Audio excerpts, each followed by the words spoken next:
Alright, so in this video what we're going to talk about is more of the selection method modeling tools. Now is where your products begin to open up. I like to refer this to as giving you guys tools for your toolbox. So in this series, what I'm largely going to do is just explain the tools.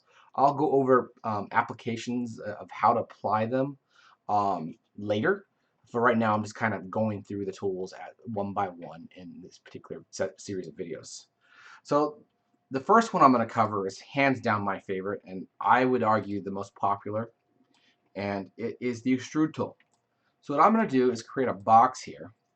And in fact, I'm going to create a couple different boxes just because I'm going to mess them up considerably.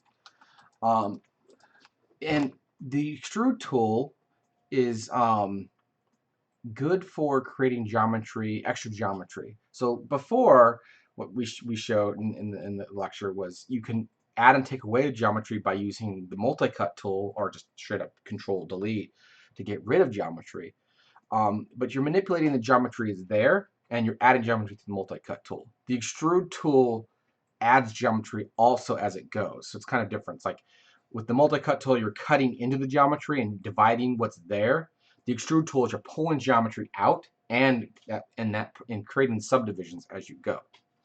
The Extrude tool works in all modes, i.e.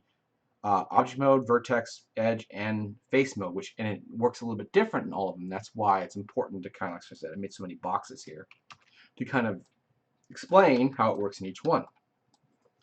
So let's start with the most common use case, which this one will take the longest to explain. The most common use case is face mode.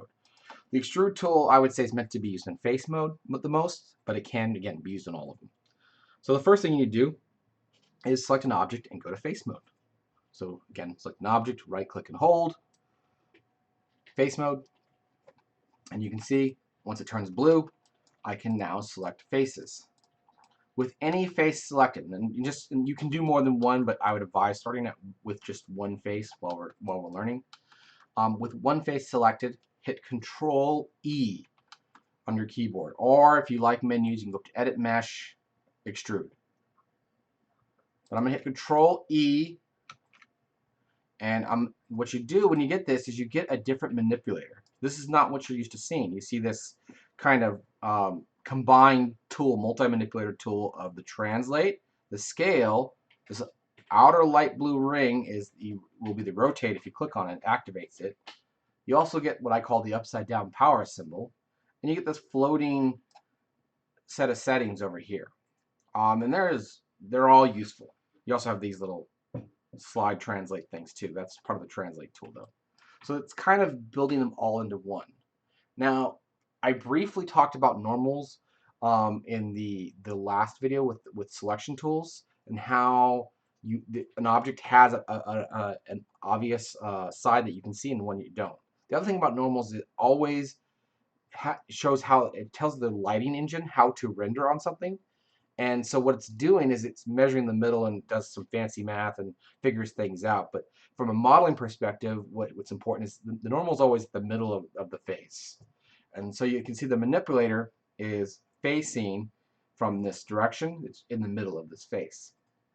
And when you do normals, you're throwing world space where Y is up, red is left and right, and blue is forward back. That is completely out the door. When you're doing normals, in Maya at least, the blue arrow is the direction of the face. So you don't think about them being directionality in the world axis anymore, because now you're no longer in world axis, you're working on local translates. And again, the way the face, the face is pointing from the middle outward, imagine an invisible line, is this blue arrow is the direction of the face. So what that means, to boil all this down, 9 out of 10 times, I would even go far to say 95 out of 100, you want the blue arrow if you're translating.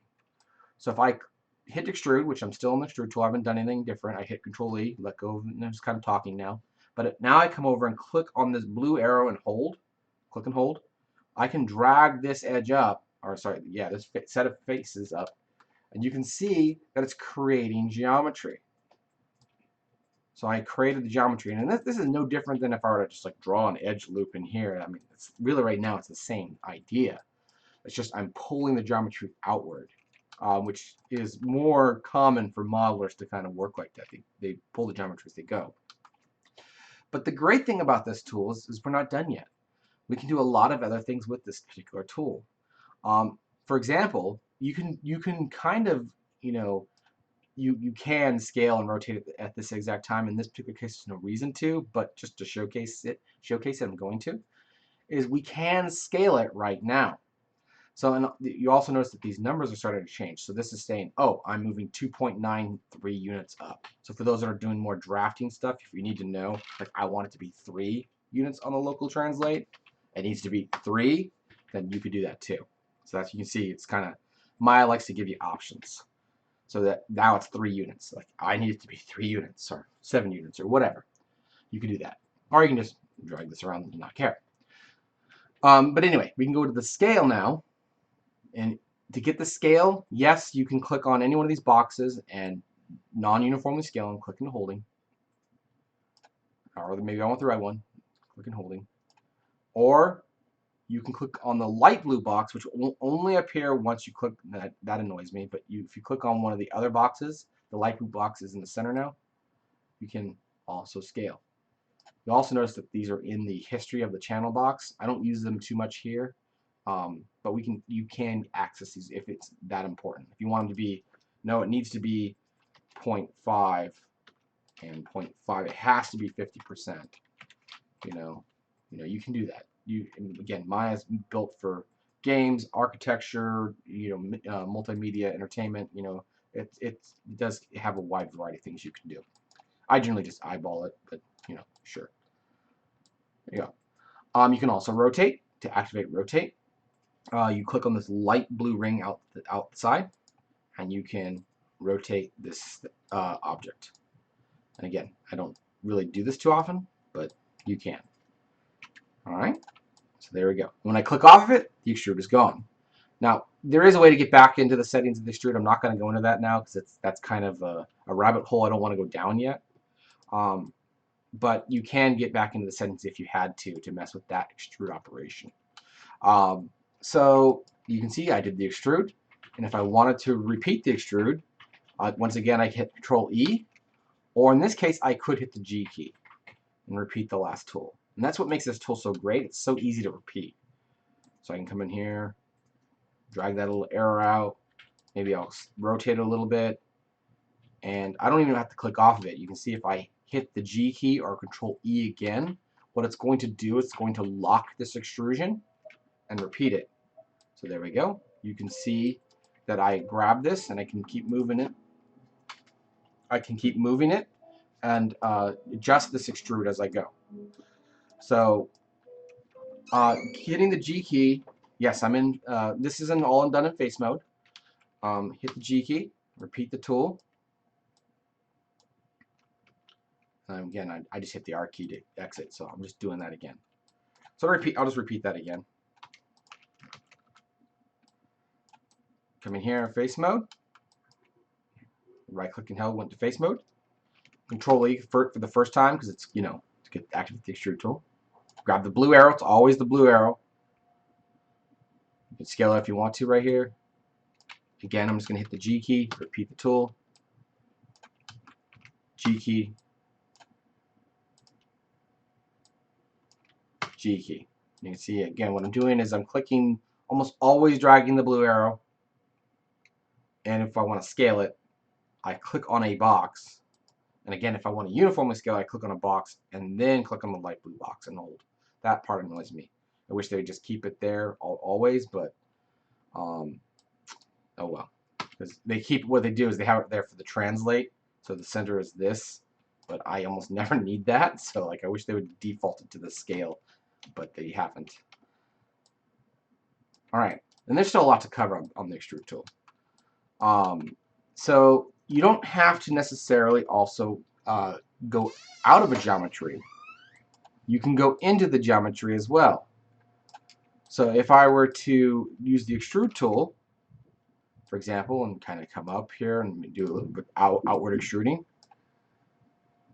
I can go ahead and create an outward extrude. But if I were to come in here and extrude this and just use the scale, I can scale into an object. And right now it doesn't do anything, but you can see I'm just scaling. And what I'm doing is I'm creating a face basically and a perimeter edge to have an extrude go back down into the geometry. So what I did was I extruded once to kind of give it some dimensionality. Extruded again when I just used scale. Then I used extrude again, and I went back into the geometry as you can see here. So again, one more time. I don't even need that upper one, so let's start with just the two. I'm going to select this and go Control E to extrude. Instead of translating, I'm just going to scale like that. So no translate, just scale. And Control E again, because as soon as I hit Control E or G, I'm locking this one. Drag the blue arrow and go down. So you can see you can make a box or whatever you want to make. It'd be a barrel of a gun if you did, or something if you did on a cylinder. So the extrude tool is obviously pretty powerful. Like in the last series of lectures where we talked about the pillars and where we made them out of multiple objects, that was because, you know, again, you guys are probably getting used to it. So, but you could have technically made those pillars out of one piece if you wanted. So in that example, we did a little cylinder. We stacked, made another one. We stacked it, made another one, and so on. But if I were to come in here and do this on a cylinder, like a little wagon wheel, kind of how we started out first, and do the just extruding, we can make that all out of one. In fact, I could even make it more interesting too. So first things first is before I was using boxes. Now we're using a cylinder, which has way more faces. So can you do more than one face at a time? Yes. So the hardest part about this is perhaps this, you know, for new students, is the selection. Noticed is you need to get these top faces selected, and it is crucial. This is where the mistakes start happening, is that you get the proper things selected before you hit the extrude tool. So again, I'm going to go into face mode. And I'm gonna go ahead and drag. I'm in face mode. I have nothing selected yet, and I'm gonna go ahead. And this is my little trick to you guys. Is what I'm gonna do is I'm gonna drag a marquee. I'm gonna angle my cylinder like this, and I'm gonna drag my marquee across the top half. And what this will do again is anything the marquee touches, it will select.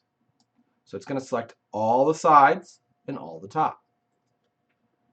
Now in this, again, back in the same view, I'm going to hold on Control. Remember, Control takes away. And I'm just going to drag it across the bottom and be sure not to touch the top. All I need to do is touch the sides. And I'll deselect the bottom.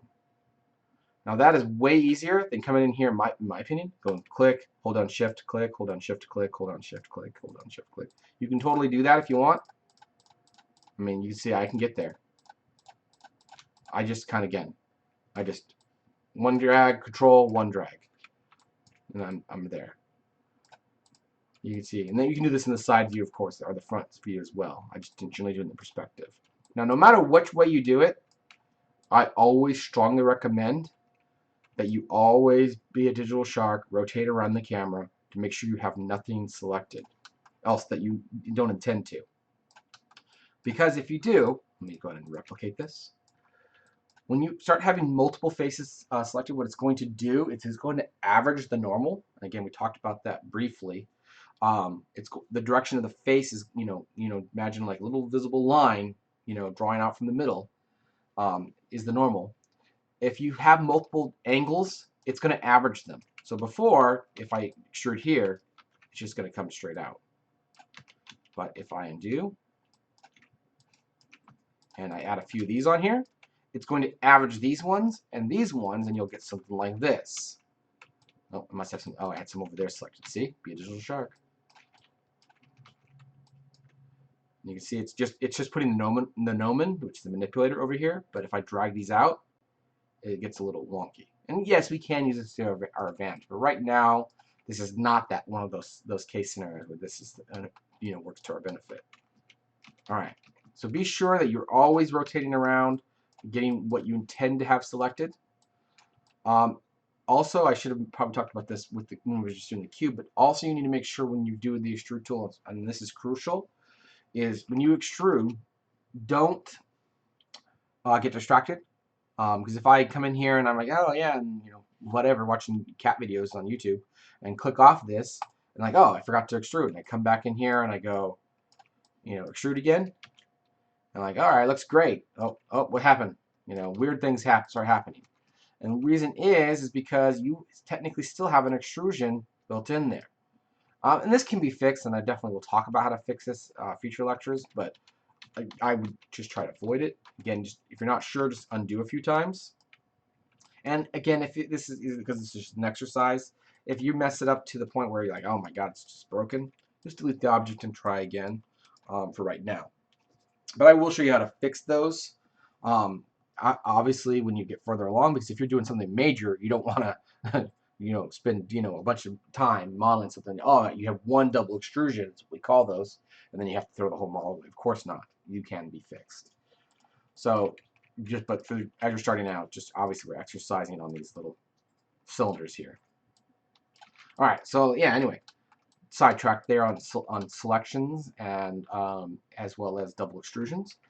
So if I can double extrude this, or sorry, just extrude this, and grab the arrow and pull it up, you can see I can drag everything at once. And I can even add a little bit of flare into this. Maybe I'll drag it up a little bit, switch to the scale, scale in a little bit. And there we go, a little bit of that. Control E, drag it up a little bit. I want to lock this because I'm going to do another one of these bevel ones. So this is going to be locked. So what I'm going to do is again hit Control E or the G key to lock it. And now I'm going to drag up again because that's why we locked it. So we can have another fresh extrude. But this one I'm going to translate and scale. So kind of repeat that.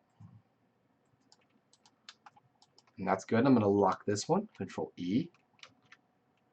And then, there's my, let's be my pillar. But I'm not going to bother to do the top. Okay, fine, I'll do the top. Control E. Translate, a little bit of scale. And I'm not trying to match the bottom one. We could. There's lots of different ways of doing that. For the sake of time, I'm just going to repeat this. So again, Control E. Whenever I want a fresh section, there we go. That's close enough. So you can see we did start out with the base cylinder here. One extrude was a scale and a translate. Another extrude was just a translate. Another extrude was just a scale and a translate. This extrude was just translate. Again, extrude which was scale and translate. Another extrude that was just translate. Scale and translate, just translate. So you can see that we made a pillar here that looks better than us just stacking things quite easily once you understand the extrude tool. But some students, and then it's okay. You just practice it till you kind of do this. We can also, I don't do this one as often. Usually I would use the multi-cut tool for this, but we can technically come in here and extrude into something. For example, if I select these faces like this, and I hit the extrude tool, and I just use the Y scale, you can see I made cuts. It's kind of the same idea.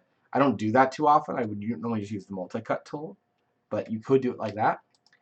The other thing that the extrude tool is for is you can also scale into things like we showed with the box. We could do it for things like this. So this is going to it's going to turn in from a Greek temple pillar to like a pylon, futuristic pylon pretty quickly here.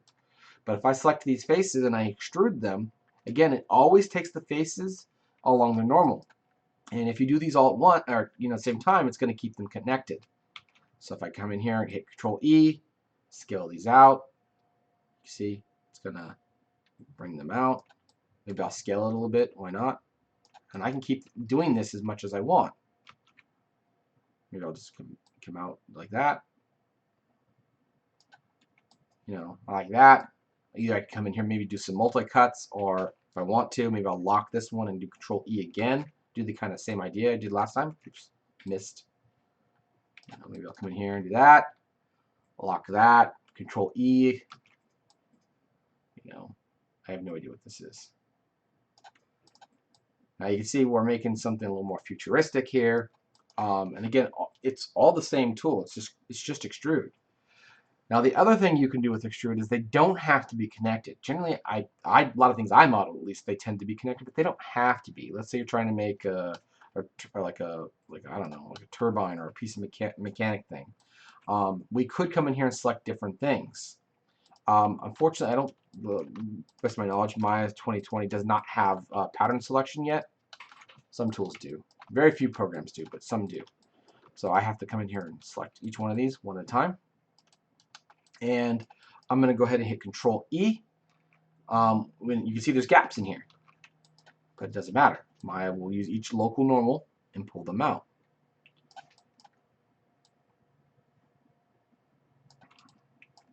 And just for the sake, I'll do the reverse on these bottom ones. Maybe it's like some sort of blender turbine thing, or protect the people from getting in. I have no idea. This is a case where if I was paying attention to my local translate, I could have made them the same, but I didn't. There you go, and so on. So you can see, got some sort of crazy turbine thing that if it's animated, looks pretty painful. So you can see we can build on this quite a bit. I mean, just to kind of recap this, we can do a lot. Again, selecting that. And again, I'm just playing at this point. Maybe I'll come in and enter an edge loop across here, and I'm going to go ahead and select that. So I entered an edge loop across the top, and again, I'm going to go ahead and extrude this down. Again, you can get all kinds of crazy stuff going on.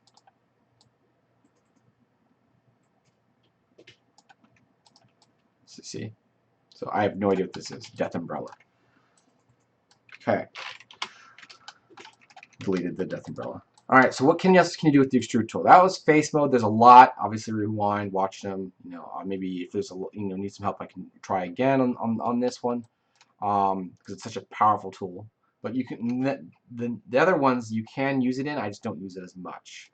But you can come into edge mode, for example, and hit Control E, and we can extrude edges.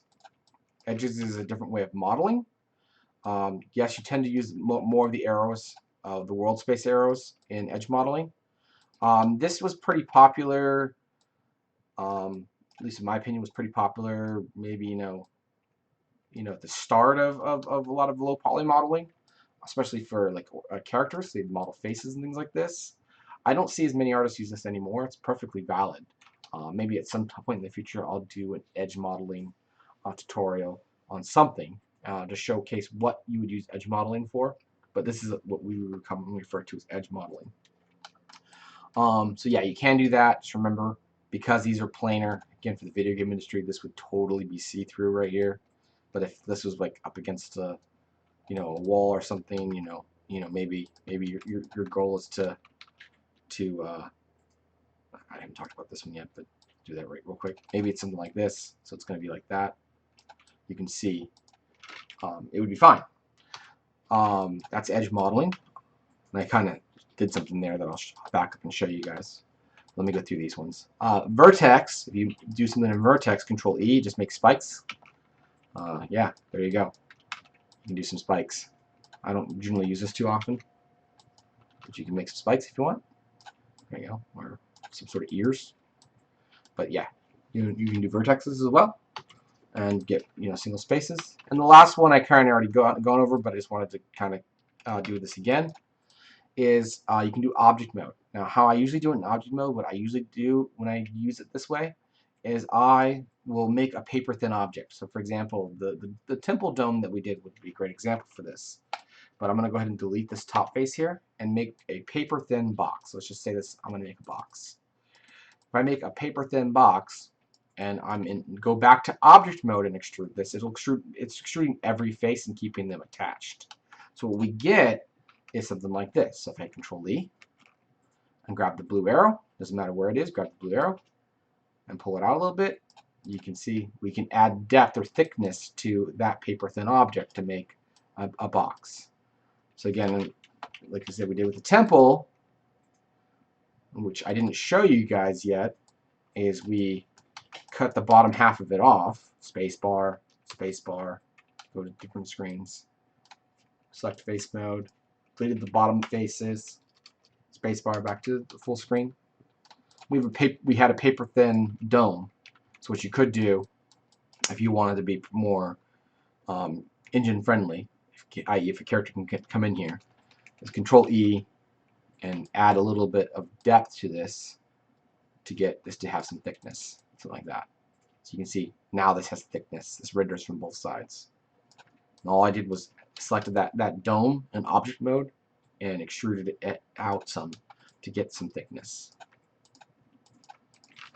Okay, a couple other nuances of the Extrude Tool, and then I think we're done with the Extrude Tool, is, and you kind of saw it, is if you get in certain operations that you do in Extrude Tool, again, it's always using its local translate, which is hard to explain when it comes to directionality.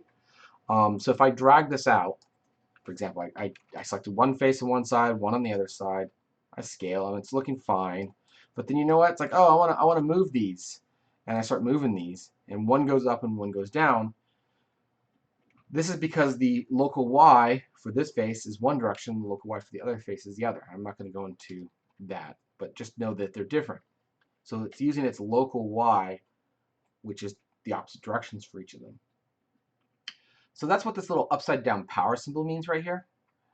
If you want to temporarily change from local space to world space, you can click on this upside down power symbol and change this to be world space. So if you need to move things but still be in extrude mode, then go back, click it again. Now you're back in local space, and you can continue manipulating these as you need. So that's what that little power symbol is for. You can also see if we hit Extrude Tool, I'm doing fresh extrude, and if I grab the little blue arrow, pull this out a little bit, local translate, and then I start messing with the things over here, we're going to start messing with these over here. Thickness will change its thickness, which is just kind of the property of this, but I'll show examples in a second. We can mess with the offset, which is kind of like scale. We can also have divisions, which is increase the amount of divisions. I'll leave it at 1. Final, that's view, and so on. Keep faces together. This particular example doesn't have it. Let me do that real quick over here. I'll do that again. Keep faces together. What that does is right now, if you have adjacent faces selected, it keeps them together by default. If I were to click on this, click them off. Now, if I grab these faces, you can see they are kind of all broken apart. So you want them to be broken apart. You can see that's what the keep faces together does. You